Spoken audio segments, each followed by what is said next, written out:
பேஜ்ல ரொம்ப ட்ரெண்டிங்கா இருக்கக்கூடிய காயின் நெக்லஸ் தாங்க. முள்ள மட்டும் காயின் நெக்லஸ் தான் இப்ப நான் உங்களுக்கு காமிக்கிறேன். இது ரீஸ்டாக் பண்ணிருக்காங்க.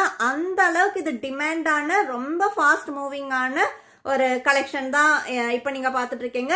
இப்ப வரைக்குமே நமக்கு என்கொயரிஸ் வந்துட்டு இருக்கிற ஒரு கலெக்ஷனுங்க. லக்ஷ்மி காயின் வித் முள்ள மொட்டு டிசைன்ல வர நெக்லஸ், நல்ல கிராண்டான நெக்லஸ் தாங்க. கோல்ட் பிளேட்டட்ல பாத்துட்டு இருக்கீங்க. ரொம்ப அழகா இருக்குங்க. இந்த மாதிரி தான் வரும். நெக்லஸ் ஃபுல்லாவே உங்களுக்கு முள்ள மொட்டு காயின் இந்த மாதிரி ஆல்டர்னேட்டா இருக்குங்க. நல்ல ஒரு கிராண்டான கலெக்ஷன் தான் இப்ப பாத்துட்டு இருக்கீங்க. இது மட்டுமே வேர் பண்ணா போதுங்க, அவ்வளோ ஒரு கிராண்டான லுக் கொடுக்கும்.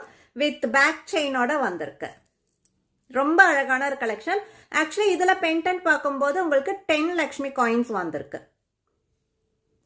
சோ இந்த லக்ஷ்மி காயின் வித் முள்ள மொட்டு நெக்லஸோட ஃபைனல் லுக் இந்த மாதிரி தாங்க இருக்கும். நல்ல ஒரு அமேசிங்கான கலெக்ஷன் தான் நீங்க பாத்துட்டு இருக்கீங்க. இன்னைக்கு வரைக்கும் நம்ம பேஜ்ல என்கொயரிஸ் வந்துட்டு இருக்கிற ப்ராடக்ட் தான் இது. இந்த லக்ஷ்மி காயின் வித் முள்ள மொட்டு நெக்லஸோட பிரைஸ் ஜஸ்ட் 650 வித் ஃப்ரீ ஷிப்பிங்ல வந்துடுங்க.